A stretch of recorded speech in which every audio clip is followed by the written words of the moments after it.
जय श्री राम सभी को। स्वागत है आप सभी का हमारे YouTube channel JTC educational revolution पर। मैं सुमित जावाली।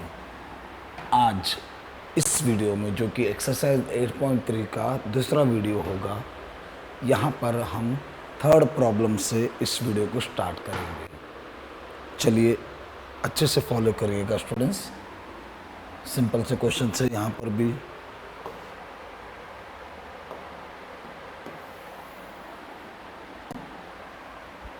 थर्ड क्वेश्चन से यहाँ पे स्टार्ट करेंगे स्टूडेंट्स।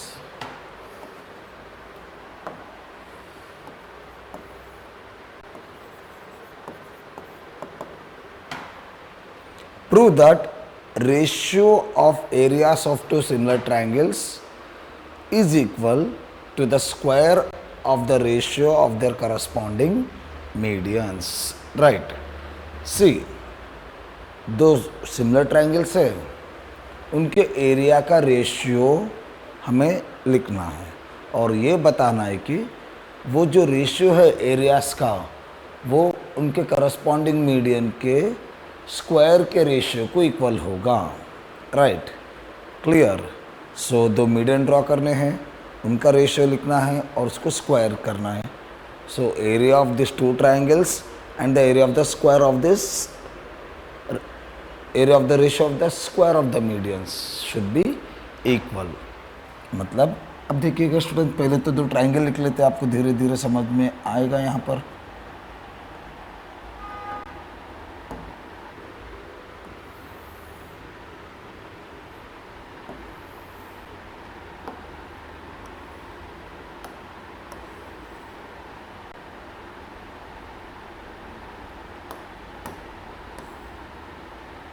राइट, इसको नाम दे देते हम लोग A B C।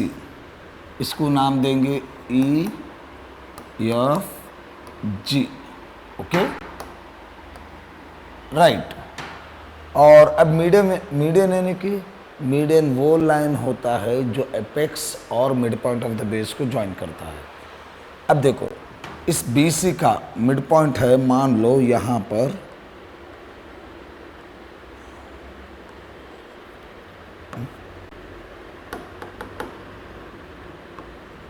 इसके मिड पॉइंट को हम ABCD मान लेते हैं और यहाँ से एक लाइन ड्रॉ करते हैं स्टूडेंट्स।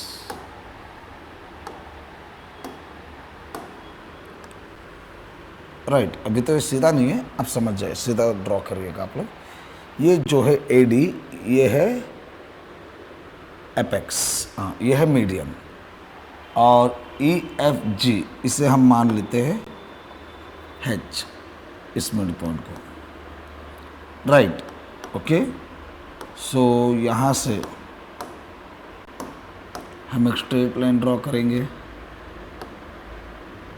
ये एपेक्स है, एपेक्स और इस बेस वाले मिड पॉइंट को ज्वाइन करना है, इसे बोलेंगे मीडियन। ऐसे लिख सकते हो। डेफिनेशन के बारे में यहाँ पे भी सोचना नहीं है स्टूडेंट्स, उसके बारे में फिक्र मत करो, आप वो ऑलरेडी पढ़ चुके हो। राइट, सो ये हो गया मीडियन, ये हो गया यहाँ का मीडियन। अब हमें क्या प्रूव करना है स्टूडेंट? Required to prove. क्या प्रूव करना है? ये दोनों एरिया तो, ये दोनों ट्रायंगल के एरिया तो, सॉरी ट्रायंगल के एरिया नहीं, क्या बोला उसने, या ये दोनों ट्रायंगल सिमिलर है। ओके, और इन दोनों ट्रायंगल का जो एरिया होगा उसका रेशियो, यानी कि area of triangle ABC ratio area of triangle EFG, ये किसको इक्वल होना चाहिए? Square of the ratio of the corresponding median, यानी कि इन दोनों मीडियन को लिखेंगे हम लोग AD और EH, इनका रेशियो वो भी स्क्वायर के साथ। सो हमें ये प्रूफ करना है students, area of triangle ABC and area of triangle by area of triangle EFG is equal to AD square by EH square, ये हमें प्रूफ करना है। क्लियर है सभी को? राइट, चलिएगा, समझ में आ गया? वो क्वेश्चन दिख रहा है आपको? राइट, अच्छे से देख लीजिएगा। एक 30 सेकंड देता हूँ। राइट, सो क्वेश्चन अच्छे से ऑब्जर्व करिएगा, या तो चाहे तो नेक्स्ट पेज में आपको क्वेश्चन ला देता हूँ स्टूडेंट, कोई बात नहीं। अभी देखिए स्टूडेंट, हमारे ये वीडियो कुछ इस तरह होंगे। आप रिकॉर्डेड मोड में भी सुनोगे तो आपको लाइव की तरह फील होगा, क्योंकि मैं आपको यहाँ पर समय देता जाऊँगा ऑब्जर्व करने के लिए। राइट, चलिए थर्ड क्वेश्चन पढ़िएगा एक बार सभी लोग।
राइट, क्लियर है स्टूडेंट्स?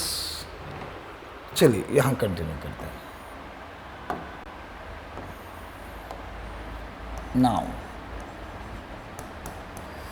अब देखिए स्टूडेंट, इन लोगों ने बोल रखा है कि ये दोनों सिमिलर ट्रायंगल्स है।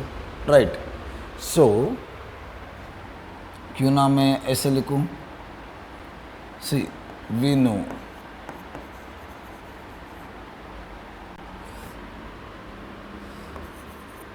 if two triangles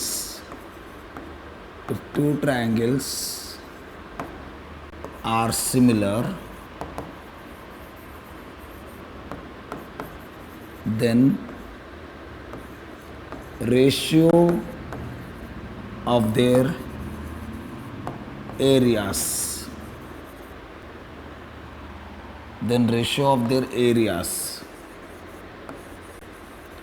must be equal to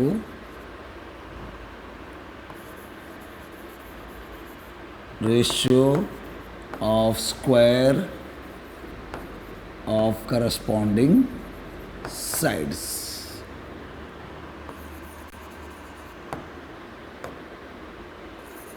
सो ये हमारे पास है स्टूडेंट, जब दो ट्रायंगल सिमिलर होते हैं ना, उनके एरियाज के रेशियो को हम करस्पॉन्डिंग साइड्स के रेशियो को स्क्वायर लिखकर इक्वेट कर सकते हैं। राइट, ओके, तो इसके हिसाब से therefore area of triangle ABC by area of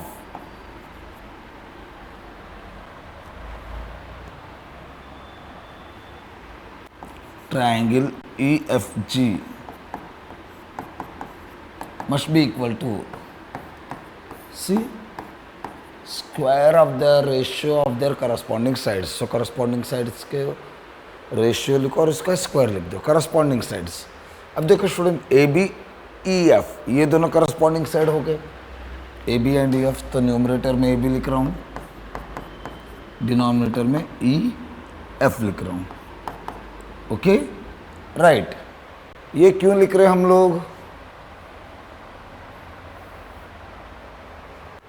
C student, इसका थोड़ा सा यहाँ लिख दो। सी ऐसे क्यों लिखना पड़ रहा है? क्योंकि triangle ABC is similar to triangle EFG। ये कैसे मालूम है? ये क्वेश्चन में दिया गया है स्टूडेंट। ओके, ये क्वेश्चन में दिया गया है, तो इसीलिए हम इसे इस तरह लिख सकते हैं। राइट, तो इसको हम कुछ इक्वेशन मान लेते हैं स्टूडेंट। Equation number 1। राइट, चलिए यहाँ तक की कहानी आई थिंक क्लियरली समझ में आ रही होगी। राइट, क्लियर है यहाँ तक की कहानी सभी को? आगे बढ़ेंगे राइट। चलिए आगे बढ़ते हैं अगले स्टेप की तरफ। अब देखिएगा स्टूडेंट, हम दो ट्रायंगल लेंगे। ऐसे दो ट्रायंगल हमें लेना है जिसमें दोनों मीडियन इंक्लूड होने चाहिए, दोनों मीडियन इंक्लूड होने चाहिए। देखो triangle A B D, triangle E F H, median include है ना, इन ट्रायंगल्स को हम यूज करेंगे। ये हटा देता हूँ स्टूडेंट, राइट। ये आप लोगों ने ऑलरेडी ऑब्जर्व कर रखा है राइट।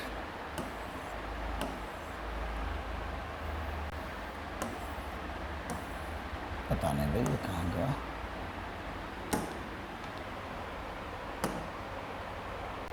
ठीक है, इसे कोने में डाल देते हैं। चलिए now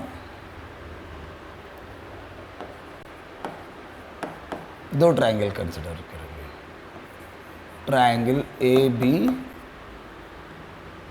D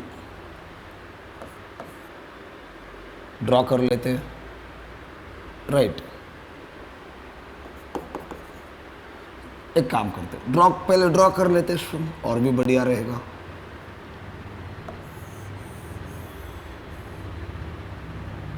okay, A B D and triangle E F H. Okay right, ये लिखा था। सो यहां पर देखो student, angle D is equal to angle H because median is a straight line on the base, so it will be, median will be perpendicular to the base always. So these two are equal because both are right angle right। ये दोनों right angle है इसीलिए equal हो गए। ऐसे देखते जाइएगा student, analyse करते जाइएगा right. Clear, angle B equal to angle F. आप angle B equal to angle F लिख सकते हो, पूरा नाम लिख सकते हैं, angle A B D equal to angle E F H. ये दोनों क्यों इक्वल है? क्योंकि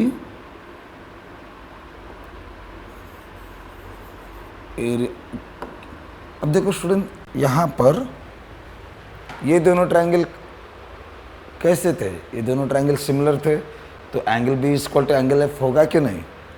right, since triangle A B C original वाला and triangle E F G, ये दोनों सिमिलर है इसलिए ये दोनों इक्वल होंगे।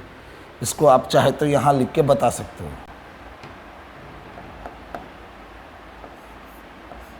Angle B is equal to angle F, ऐसे लिख के बता दो चाहे तो राइट।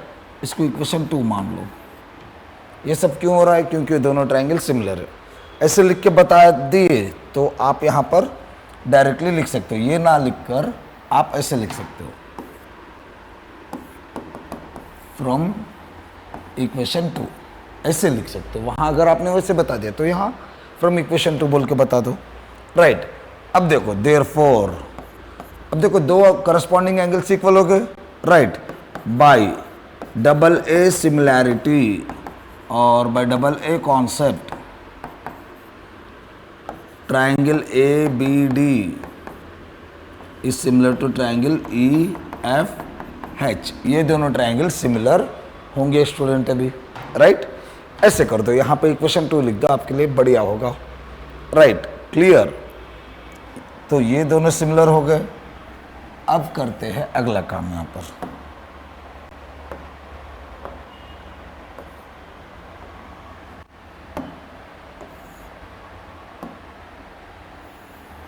या अभी देखिए स्टूडेंट्स, यहां पर हम करेंगे अगला वर्क। अब देखो ये दोनों सिमिलर तो हो गए, अब ये दोनों सिमिलर होंगे, अभी कंटिन्यू करना है स्टूडेंट, अभी खत्म नहीं हुआ। Area of triangle A B D is ratio of area of triangle E F H. ये दोनों क्या होंगे students? Corresponding sides ratios with their square, means square of the ratio of the corresponding sides. सो इनका कौन सा corresponding side लूंगा student में? AD and EH लूंगा। AD एंड EH इनके करस्पॉन्डिंग साइड्स का रेशियो स्क्वायर के साथ। ओके, ये होगा। एक और भी लिख देता हूं, एक्चुअली इसके बाजू लिखना है मुझे, बट ठीक है, ऐसे यहां लिख देता हूं स्टूडेंट, थोड़ा सा ऐसी जगह बनाकर। सी, ये इक्वल होगा क्योंकि हमारे पास ऑलरेडी हमने ये पॉइंट यहां लिख रखा है, इसके कारण, राइट। और एक और करस्पॉन्डिंग साइड लिखता हूं, AB एंड EH, EF इनका स्क्वायर। सो आप ये दो लिखो या ये दो लिखो और इसके साथ एक और BD और EH लिखो, कुछ फर्क नहीं पड़ेगा, राइट। बट मैं सर BD और FH को क्यों नहीं लिख रहे आप? क्योंकि इसकी जरूरत नहीं है स्टूडेंट। AB बाई EF इनके स्क्वायर को क्यों लिख रहे हो? क्योंकि इसकी जरूरत है, क्योंकि मुझे इस इक्वेशन में AB square by EF square आ चुका है, यहां आ चुका है, इसलिए इसे वहां भी यूज कर रहा हूं, राइट। तो इसको देखो स्टूडेंट, इक्वेशन हम 3 मानेंगे। अब देखो student, now from equation 1 and 2, equation 2 नहीं, इक्वेशन 3। अब देखो स्टूडेंट, इक्वेशन 1 में ये दोनों इक्वल है, राइट। इक्वेशन 2 में ये तीनों इक्वल है, राइट। तो इक्वेशन 1 से मैं क्या करूंगा स्टूडेंट, यहां पर इसको लूंगा, इस वाले पार्ट को लूंगा इक्वेशन 1 से, केवल इस वाले पार्ट को, राइट। किसी को भी इक्वेट कर सकते हैं स्टूडेंट अभी, क्योंकि वो दोनों इक्वल है, मतलब ये 5 चीजें इक्वल है, 1 2 3 4 5, ये पांचों इक्वल है, उनमें से किसी दो को जोड़ देंगे, किसी दो को इक्वेट कर देंगे हम लोग, राइट। तो इक्वेशन 1 में से मैं इससे ले रहा हूं, area of triangle ABC divided bye ratio of area of triangle EFH EFG, और इसमें से मैं इसे ले रहा हूं क्योंकि ये दोनों कौन है? ये दोनों मीडियन है, राइट। उनके स्क्वायर का रेशियो हमें यूज करना है, राइट, जो कि ऑलरेडी आ चुका है, AD square by EH square. यही क्यों लिया? क्योंकि हमें वो ये प्रूव करना था स्टूडेंट, है कि नहीं, राइट। आप शॉर्ट में एरिया ऐसे भी लिख सकते हो स्टूडेंट, या पूरा भी लिख सकते हो, कोई फर्क नहीं पड़ेगा उतना बेसिकली। तो ये आ गया, ये हमें प्रूव करना था, इसलिए मैंने इस इक्वेशन में से इसे यूज किया और उस इक्वेशन में से मैंने इसे यूज किया। Getting right? आ गया ये आंसर हमें लास्ट में वहां पर, right. Area of triangle ABC by area of triangle EFG is equal to AD square by EH square, right. चलिएगा स्टूडेंट, अभी मैं आपको कुछ समय देता हूं, अच्छे से ऑब्जर्व करिएगा। पहले तो एक 1 मिनट के लिए ये वाला केस ऑब्जर्व करिएगा स्टूडेंट, कोई जल्दबाजी नहीं करनी है, right. Clear with this point everyone, right. कोई जल्दबाजी नहीं करनी है स्टूडेंट, याद रख लो। यहाँ नीचे टाइमर भी लगा रहा हूं, इतना सा ऑब्जर्व करिएगा स्टूडेंट। अप्रॉक्सीमेटली टाइमर हटा देते, अप्रॉक्सीमेटली 1 मिनट देता हूं, इससे सबको ऑब्जर्व करिएगा। फिर उसके बाद 2 मिनट दूंगा पूरे क्वेश्चन को शुरू से एनालाइज करने के लिए स्टूडेंट्स, राइट। क्लियर? चलिए ऑब्जर्व करिएगा।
चलिए, आई होप इतना आपने ऑब्जर्व किया। अब इससे भी ऑब्जर्व करिएगा, फिर से पूरा पेज ऑब्जर्व करने दूंगा स्टूडेंट, यहाँ पर एक 1 मिनट अप्रॉक्सीमेटली, फिर अगला पेज भी 1 मिनट। ओके, अगला पेज एक 30 सेकेंड दूंगा शायद स्टूडेंट, देखिएगा, ऑब्जर्व करिएगा।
राइट, सो आई होप आपने अच्छे से ऑब्जर्व किया होगा।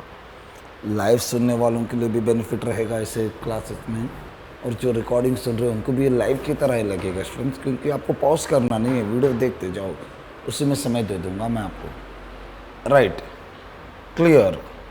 आपको फिर एक्स्ट्रा समय चाहिए तो पॉज करिएगा। राइट, चलिए इसको फिर से एक 30 सेकेंड देता हूँ स्टूडेंट, ऑब्जर्व कर लीजिएगा।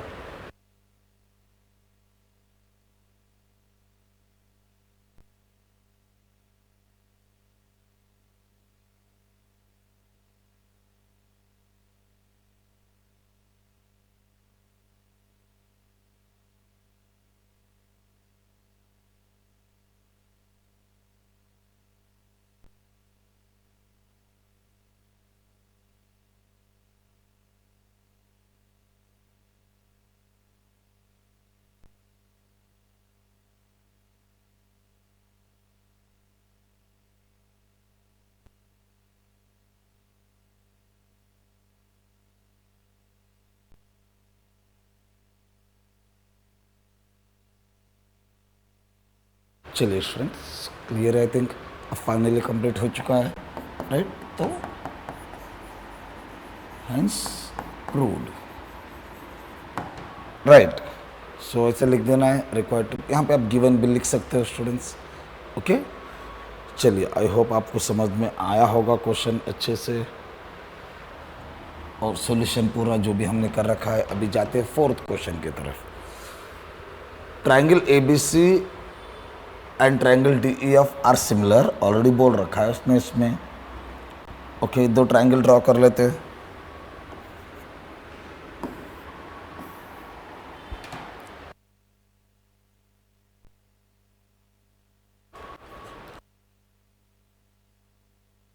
जरा सा अलार्म को बंद कर देते हैं, तब से बजे जा रहा है, बजे जा रहा है।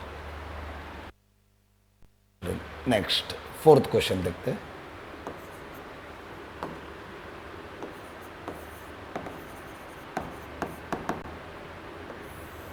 दो ट्राइंगल है students, ABC and DEF। ABC DEF। अब इसमें दे रखा है, देखो स्टूडेंट, दोनों सिमिलर बोल के बोल दिया। BC is 3 centimetre, EF is 4 centimetre.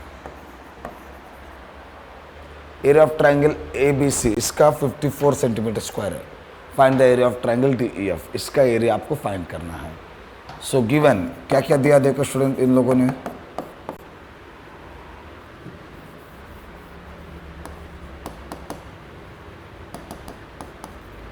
Actually पिछले क्वेश्चन में गिवन हमने लिखा नहीं था, आप वहाँ पे क्या लिख सकते हो, दो ट्राइंगल सिमिलर है बोल के दे रखा है, वो गिवन में लिख दो।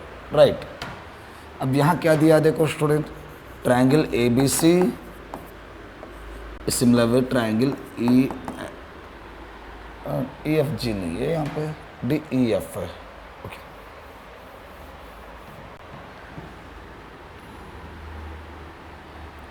DEF। Okay student, actually last में मीडियन दिया था ना, तो वहाँ कन्फ्यूज में मत होइए सर। लास्ट क्वेश्चन में मैंने ऐसे मीडियन लिख के यहाँ D लिखा था। अब ये मत सोचिए सर आप भी DEF लिख सकते थे ना बोल के, गेटिंग? वो उसके क्वेश्चन के हिसाब से स्टूडेंट, वहाँ कन्फ्यूज नहीं होना ऐसी चीज़ों में। राइट, कुछ स्टूडेंट्स पूछते हैं सर ABC यहाँ पर DEF ही क्यों लिख रहे हैं? अब इसमें दिया तो लिख रहे, इसमें नहीं दिया तो अपनी मर्जी से कुछ भी लिख सकते हैं स्टूडेंट्स। राइट, ये दोनों सिमिलर है बोल के दे रखा है उन लोगों ने, और ये भी दे रखा है BC is 3 centimetre, EF is 4 centimetre, area of triangle ABC is 54 centimeter square, area of triangle DEF you need to find out। Okay, इतना सा करना है स्टूडेंट्स, छोटा सा बहुत सिंपल क्वेश्चन है। Right, clear? चलिए एक बार क्वेश्चन देख लीजिएगा सभी लोग, अगले पेज में क्वेश्चन दिखाता हूँ आपको। राइट, फोर्थ क्वेश्चन पढ़ लीजिएगा एक बार, इसके बाद और 2 क्वेश्चन करेंगे, ये वीडियो एंड करेंगे स्टूडेंट वहाँ से। फोर्थ पढ़ लीजिएगा एक 30 सेकेंड्स के लिए।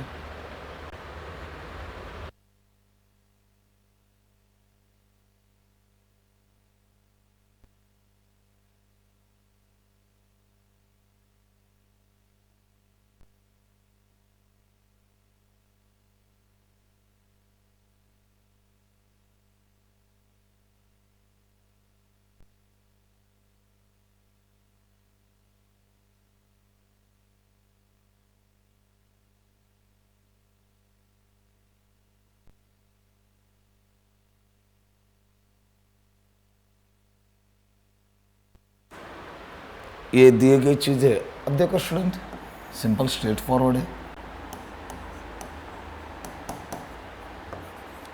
We know that if 2 triangles are similar, then ratio of their areas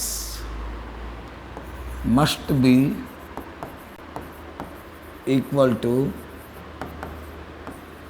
ratio of square of corresponding sides। इसका थ्योरम भी है स्टूडेंट्स, आप पढ़ लीजिएगा, पिछले वीडियो में बोला था मैंने। राइट, सो इसका मतलब क्या होगा, area of triangle ABC divided by area of triangle DEF equal to the square of the ratio of the square of the corresponding sides. अब कौन से 2 करस्पॉन्डिंग साइड्स लेना है वो देखेंगे स्टूडेंट। सी, AB DF DE ले सकते हैं, BC EF ले सकते हैं हम लोग, AC DF भी ले सकते हैं, बट इसमें BC और EF को लेंगे। 3 है हमारे पास ऑप्शन, इस एक को लेंगे क्योंकि इनका वैल्यू हमें मालूम है। तो यहाँ BC लिखेंगे, यहाँ पर EF। ओके, नेक्स्ट इसको फॉलो करते हैं students.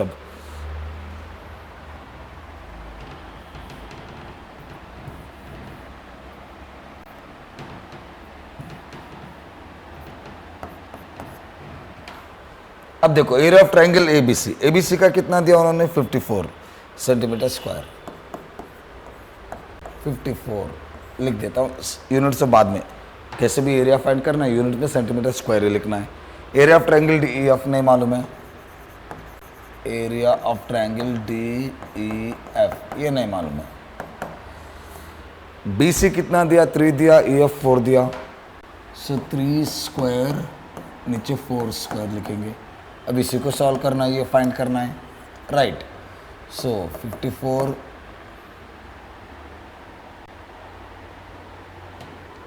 Bye area of triangle DEF is equal to 9 by 16 square करेंगे तो अब इसको यहाँ भेजते हैं और इसको क्रॉस मल्टीप्लाई कर लेंगे स्टूडेंट। समझ में आ रहा है राइट? 54 इंटू 16 ये ऊपर गया और वो 9 नीचे आएगा और ये वाला पूरा टर्म उधर जाएगा। Area of triangle DEF। अब यहाँ सॉल्व कर लेना है स्टूडेंट। देखिएगा क्या पॉसिबल है यहाँ पे। या 3 3 जा 3 1 जा 3 2 बचा 3 7 जा 3 8 जा 24। ओके नेक्स्ट 3 1 जा 3 6 जा। सो डिनोमिनेटर में 1 आ गया, न्यूमरेटर में क्या बचा 16 इंटू 6। 16 इंटू 6 करेंगे तो कितना होगा 6 6 जा 36, 3 बचा 6 1 जा 6 96। So 96 centimetre square is equal to area of triangle DEF। So finally ऐसे लिख दे therefore area of triangle DEF is equal to कितना आ रहा है स्टूडेंट? सॉल्व इन दोनों को मल्टीप्लाई करने पर 96। So that is 96 centimetre square. यहाँ पे सेंटीमीटर स्क्वायर मत लिखो क्योंकि हमने यूनिट लिखे नहीं है वहाँ पे फाइनल आंसर में इधर लिख देना है। Okay right? समझ में आ रहा है स्टूडेंट सभी को? ओके सो सिंपल सा क्वेश्चन है स्टूडेंट्स। पिछले क्वेश्चन में ये जो हमने कॉन्सेप्ट यूज़ किया था ना, इसी को हमने फिर से यूज़ किया राइट। वही इसी बेस पे क्वेश्चन दिया गया है। चलिएगा एक बार अप्रॉक्सीमेटली इस पेज के लिए मैं आपको 1 मिनट देता हूँ और अगले पेज के लिए भी 1 मिनट देता हूँ। कुल मिलाकर 2 मिनट मिलेंगे। ऑब्जर्व करिएगा।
या समझ में आ रहा है राइट?